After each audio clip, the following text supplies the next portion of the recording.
গল্পের নাম দেখ কেমন লাগে আর ভগবান দেখে। পাঠ নম্বর 5।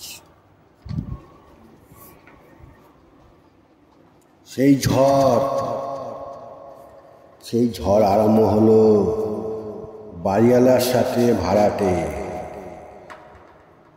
সেই ঝড় প্রচণ্ডভাবে ঝড় বাড়ির থাকার অধিকার নিয়ে বাড়িওয়ালার ভাড়াটের মধ্যে খুব বড় অশান্তি দেখা দেয়। কারণ বাড়িওয়ালা সদ্য বাংলাদেশ থেকে এসে এখানকার নেতাদের কিছু টাকা পয়সা খাইয়ে এবং উপঢৌকন দিয়ে হাত করে রেখেছে।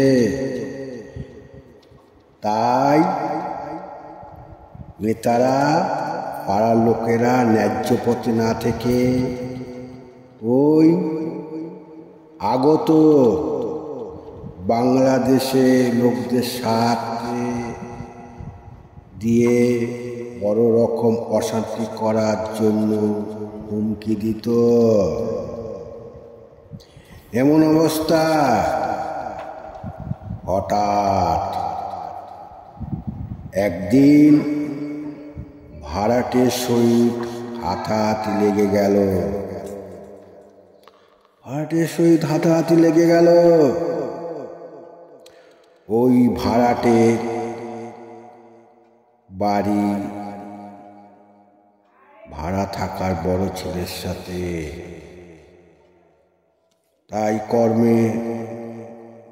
তাই বড় ছেলে তার বাবার সাথে হাতাহাতি লেগে গেল। কর্মে অন্য জায়গায় কাজ করছিল ওই বড় ছেলে। সেখানে গিয়ে অপর একজন খবর দেয় যে তোর বাবার সাথে প্রচণ্ড অশান্তি ও হাতাহাতি হচ্ছে। তুই কি জানিস না তোদের যে প্রচণ্ড অশান্তি হচ্ছে, হাতাহাতি লেগেছে তোর বাবার সাথে ওই বাড়িওয়ালার সাথে? এই কথা শুনে কাজ থেকে বেরিয়ে সোজা ওই অশান্তির মধ্যে সমাধান করবার জন্য চেষ্টা করতে থাকলো। কিন্তু বাড়িওয়ালা তার আশেপাশে তাদের পরিচিত সাথে নিয়ে চূড়ান্ত বদমাইশি শুরু করতে থাকে। এমন সময় তার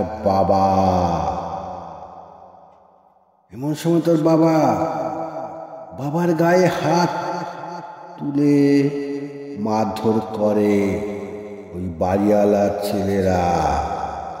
এই অবস্থা দেখে তার ওই বড় ছেলে সহ্য করতে দেখতে না পেরে একটি হাত দাও দিয়ে তাকে মাথায় সজোরে আঘাত করে। কিন্তু কিছুক্ষণ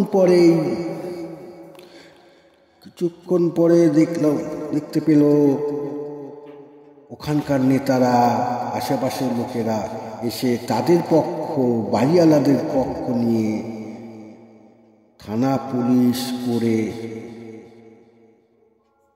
তাদের পক্ষ নিয়ে ভাড়াটের সাথে দুর্ব্যবহার, অত্যাচার করলো, অপমান করলো।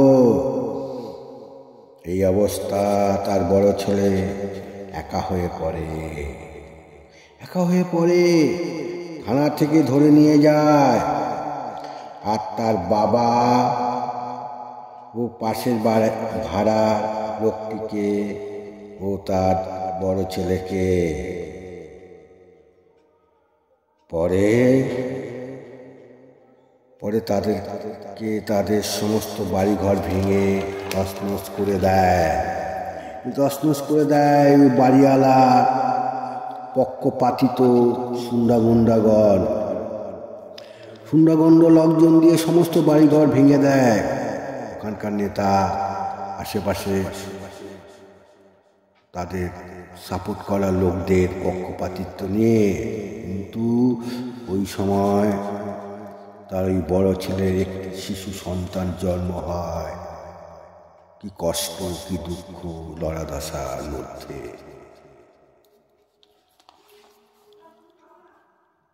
কিন্তু কোর্টে জামিন নিয়ে 45 দিন পর বেরিয়ে এসে প্রচণ্ডভাবে ওই নেতাদের পাড়া প্রতিবাসীদের উপর আক্রমণ করা হয় আইনিভাবে, ন্যায়ভাবে। কারণ ওই বড় ছেলেটির ভালো ভালো উচ্চ লোকের সহিত যোগাযোগ ছিল, তার কর্মের দ্বারা অনেক যোগাযোগ ছিল, ফলে তাকে সাহায্য করতে এগিয়ে এলো।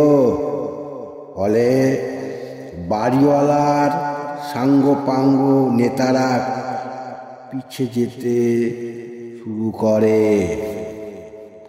ফলে থানায় বসে সমস্ত ক্ষতিপূরণ বাবদ বাড়িওয়ালার থেকে অর্থ আদায় করে। পরে ওই গৃহবাড়ি ছেড়ে দিয়ে অন্যত্র কোনো স্থানে চলে যায় পরিবারকে নিয়ে। কি ভাগ্যের পরিহাস! এই পরিবারের জন্য নিজেকে জীবন মরণ ঝুঁকি নিয়ে সংগ্রামের মাধ্যমে মাথা উঁচু করে অশান্তি থেকে বার করে নিয়ে এনেছে। ওইখান থেকে আবার ওইখান থেকে 2 ভাগে ভাড়া চলে যেতে হয়। কিন্তু কিছুদিন ভাড়া থাকার পর তার বন্ধু বান্ধবরা এসে দেখে যে খুব কষ্ট করে সংসার চলছে এবং এই বাড়িটা দেখে বলল যে এই বাড়িতে থাকা তোর কোনো উপযোগী নয়, ভালো নয়। তার ফলে তার বন্ধুরা প্রস্তাব দিল যে চল আজ থেকে আমাদের পাড়ার বাড়ি সামনে ভাড়া করে থাকবি, সেখানে তোর অনেক সুযোগ সুবিধা পাবি। তখন তার বাবা এই কষ্ট দেখো তার বড় ছেলেকে কোনো রকম সাহায্য না করে তার ছোট ভাইদের সাহায্য করত। এটাই বিবেকহীন অমানুষের পরিচয়। কারণ সে সব সময় তার মা বাবা ভাইদের রক্ষা করে আসতো, তার জীবন দিয়েও। পরিণামে তাদের কাছ থেকে বদনাম কলঙ্ক পেত। জীবন দিয়েও তাদেরকে রক্ষা করেও পরিণাম কলঙ্ক বদনাম পেত। এই তার উপকারের পরিণাম, ভালোবাসার পরিণাম, সম্মানের পরিণাম। তার কিছুদিন পরে ওই ভাড়া বাড়ি ছেড়ে ওই বন্ধুটির বাড়ির পাশের বাড়িতে ভাড়া চলে যায়। সেখান থেকেই আবার উন্নতি আরম্ভ হয়।